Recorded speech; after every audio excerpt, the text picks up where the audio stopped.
Made in Hollywood. The biographical drama Priscilla, directed by Sofia Coppola, is made in Hollywood. It was a real treat. You know, she was a dream director for me to work with. She was the director I wanted to work with. It was more than anything I could have imagined.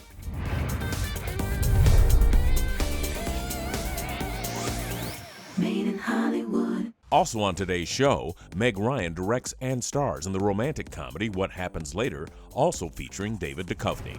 As a director, just really nurturing and confidence building and freeing and perceptive, gentle, smart.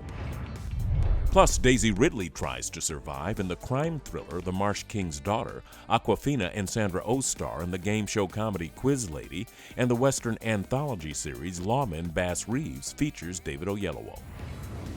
This week on Made in Hollywood. Made in Hollywood. The biographical drama Priscilla, directed by Sofia Coppola, chronicles the complex and often unseen side of one of rock and roll's most iconic couples. What's your name? Priscilla Boyer. You like Elvis Presley? Of course. Who doesn't?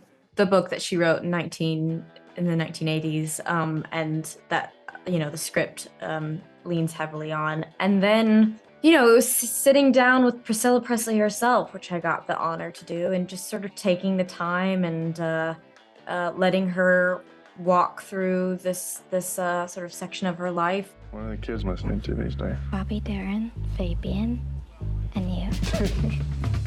To watch her sort of go back to that time, and, you know, maybe she'd giggle a bit thinking about a memory they had together, and those were so precious to have in putting this puzzle piece together. You got women throwing themselves at you. Why my daughter? Well, sir, I happen to be very fond of your daughter. Sophia and I, we love Elvis. We love the music of Elvis, you know? And at a certain point, he was just so beautiful. And this is, you know, we're telling Priscilla's story, and Elvis was the king. You don't have to worry about it. Less about sort of what side of him was being portrayed and more about trying to find the human being in him and make it a believable and real person. You know, there's a lot of rumors about you. Was there something you're hiding? Sophia is a visionary. Like in every aspect of the film, she had ideas how to use music to caress the story. Oh, I need a woman who understands that things like this might happen. Are you gonna be here or not? She hones in, she knows exactly what she wants, but she also knows when to have fun and remind everyone we're making a film and we should all enjoy it while we're doing it. She sort of let us know immediately that you didn't have to be dark and brooding and go through all these heavy things to make a good movie. She's, you know, she is the artist. She's everything that you would want as an actor and more. It was a real treat. You know, she was a dream director for me to work with. She was the director I wanted to work with. It was more than anything I could have imagined. I want a life of my own.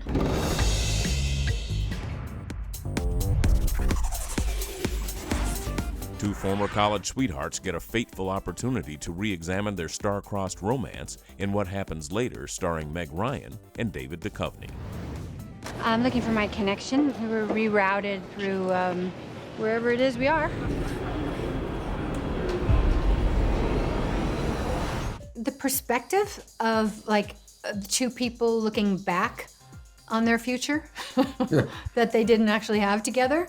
I thought that was just this mature perspective on two people trying to understand a life lived without one another. The road not taken. The road not taken. They're saying this could be bad. The storm of the century. What are you worried about? Everything. I was diagnosed with anticipatory anxiety. Is that a real thing? Oh, yeah. Right now, I'm worried that we're lost. Look around. We are looking around. Look around. I'm looking around.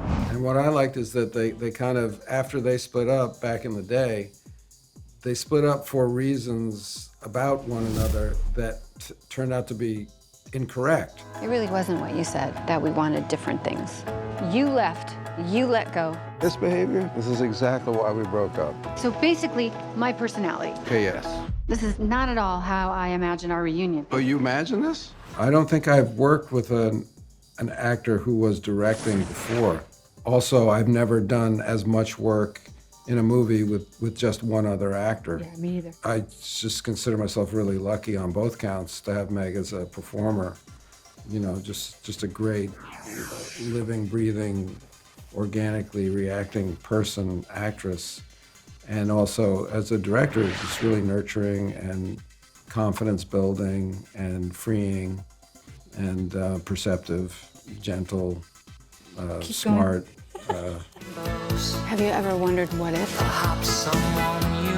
This facility will power down to essential function only. Come on! Is that a thing? Oh, it's a thing. You know, I got there about 5 or 6 weeks before David got there. So, and the DP was there the entire time, and we shot listed everything, you know, as best. And we were very, very prepared so that we could throw it all away. And, you know, like when the performers get there and different things kind of take over, but you had that in your back pocket. So a lot of the conversation was about how we're going to marry these locations, and then how the magical reality would progress. The airport voice. The airport voice, all that stuff to contribute to the progressive stillness and enchantment of this environment. When people break up, there's the thing that they tell each other, and then there's the truth that you never told me. I was in love with you, and I couldn't turn that on and off like a switch. I know. She allowed me as an actor to exist in these long takes, which you never get to do. And sometimes it's good that you don't get to do it because you're not on top of it. But we were on top of it, and we were really playing against one another very well and organically, I thought. And you see it, you know, you see it, and it's not created by the editor and Meg, it's created by Meg and I on the day. If we could see our memories in advance, would we do anything different? Please don't ruin this.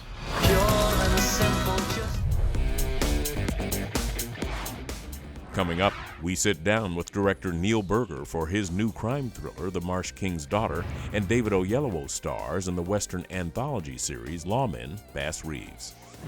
To find out where to watch any movie, check out MoviePhone.com. Find it, watch it.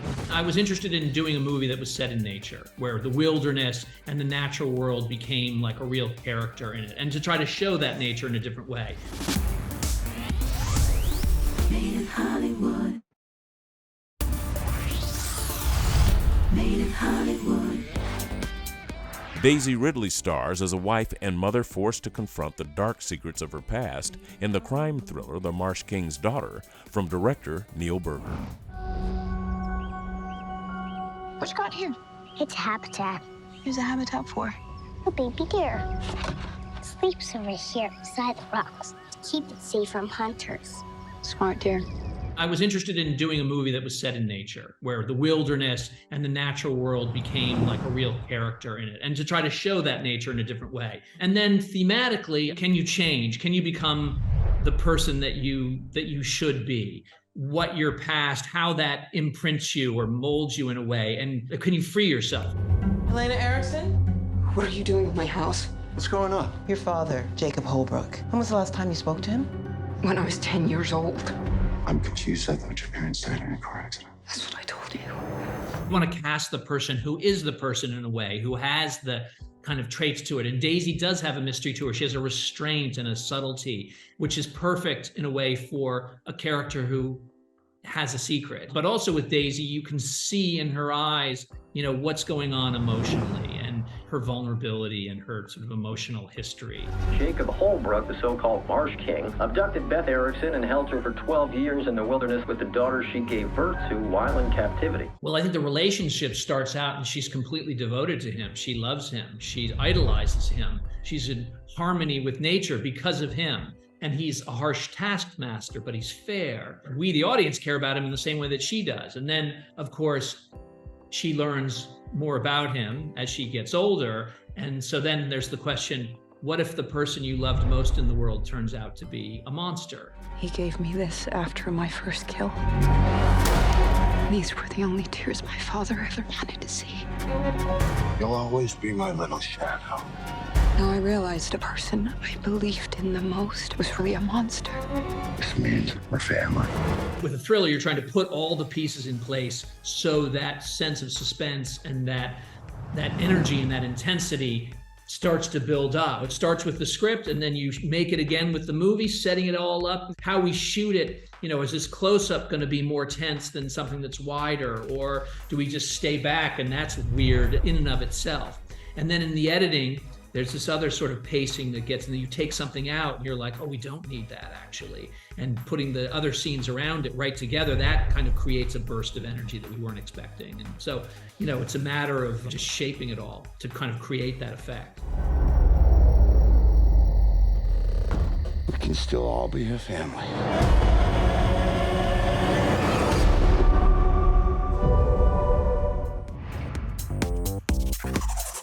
Now available on your home screen. David Oyelowo stars as one of the first black U.S. deputy marshals west of the Mississippi in the first installment of the Western anthology series, Lawmen, Bass Reeves.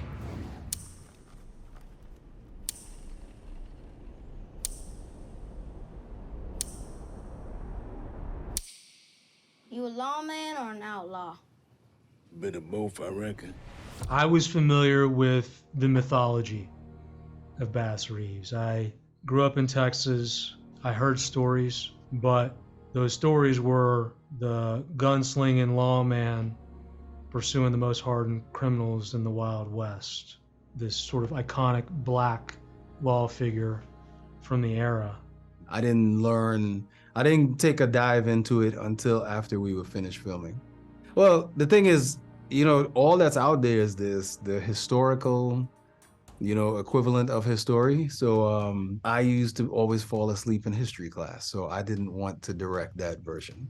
This script, when I was sent this pilot, this was anything but. This was like the story that I would not be able to find in a book.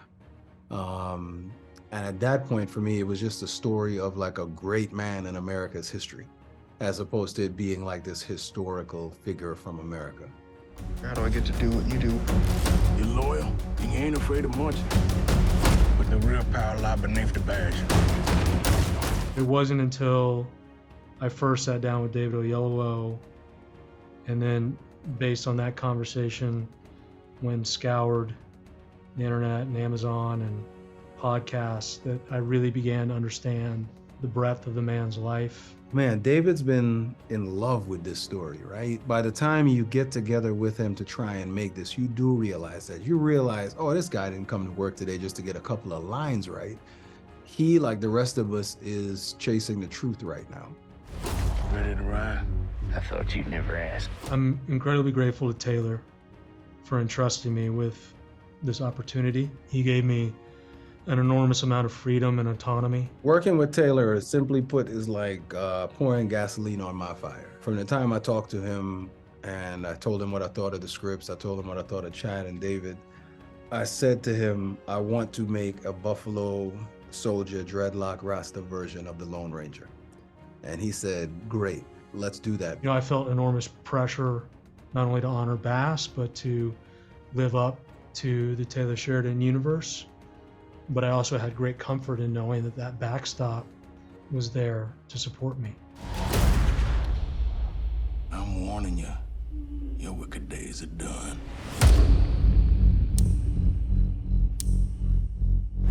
To find out where to watch any movie, check out Moviephone.com. Find it, watch it. Up next, we talk with director Jessica Yu about her new heartfelt comedy Quiz Lady, starring Awkwafina and Sandra Oh. When I first read the script, Awkwafina and Sandra Oh, yes, they were already attached to play the sisters. So that was great because I could read it and imagine them in the roles, and I was just really excited about that idea. Made in Hollywood. Made in Hollywood. Now available on your home screen.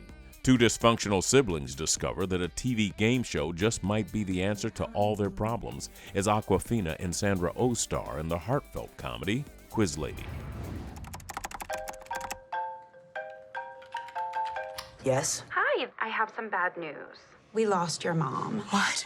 Sorry, that was terrible phrasing. I meant we don't know where she is. When I first read the script, Awkwafina and Sandra Oh, yes, they were already attached to play the sisters. So that was great because I could read it and imagine them in the roles, and I was just really excited about that idea. Annie, it's finally happened. Oh my God, it's okay, I'm here. We're orphans. Oh my God, you're Orphan Annie. Oh She's my not God. dead. She ran away. Well, I would say that it's got an emotional grounding. Like, we care about the relationship between these sisters, but from there, their journey, their sort of underdog road movie journey, takes them into places where the humor does get a little more complex, a little bit more broad, and then comes back to the relationship. Your mom owes me 80 grand. When you have it, you'll get your dog back. I don't have any money. You could sell your eggs. I mean, it's not like you're using them. No, there has to be another way. Well, the thing about Awkwafina is that she has such strong dramatic skills that we saw in like The Farewell or in Swan Song. And then, of course, you know, the comedic chops, like we have seen so much. And what we haven't seen is that, I think, that combination to that extent that we have in Quiz Lady. What is the square root of 196? 14. Correct. How many hearts does an octopus have? 3. Correct. What? Saffron, Saturn, Aphrodite, Apollo, Aries, carbon dioxide, the equal sign. Correct. Will Ferrell is the kind of person who can just gently be naturally funny. In this type of role, is playing slightly against type. I think he was really interested in the idea of this character being a little less broadly comedic, but he's also just such a fine actor, and one of the most emotional scenes of the film is between him and Awkwafina. Oh my God! What? You know this game. This is how you're gonna make the money. I'm taking you to the quiz! Look out! We always shot what was on the page, but yes, there was a lot of opportunity for ad-libbing, for just, you know, taking a moment and running with it. So a lot of laughter, especially from Awkwafina. She would break a lot. There were some times where it was a struggle to get through a take. And it's one of my great pleasures was just watching Awkwafina crack up. Win or lose, we'll do it together. That is definitely broken. I bet you I could pop it back in myself. No, I can't. Wait. I'm going to throw up. Hello and welcome to Movie Phone. Movie phone? So exciting. Can I get hired? I want to be movie phone guy. Welcome to Movie Phone. If you have any medical issues, just call Movie Phone. Thanks for joining us for Movie Phone, unscripted, where we answer your questions. Who is the most fun person to fake punch? Like, generally in life, like, you know? I would assume in the movies. Movie Phone TV is your ticket to all that's new at the movies. Stay tuned, there's more coming up on Made in Hollywood. Made in Hollywood. Thanks for watching Made in Hollywood, powered by MoviePhone. For more behind-the-screen content, check out MoviePhone.com. Made in Hollywood.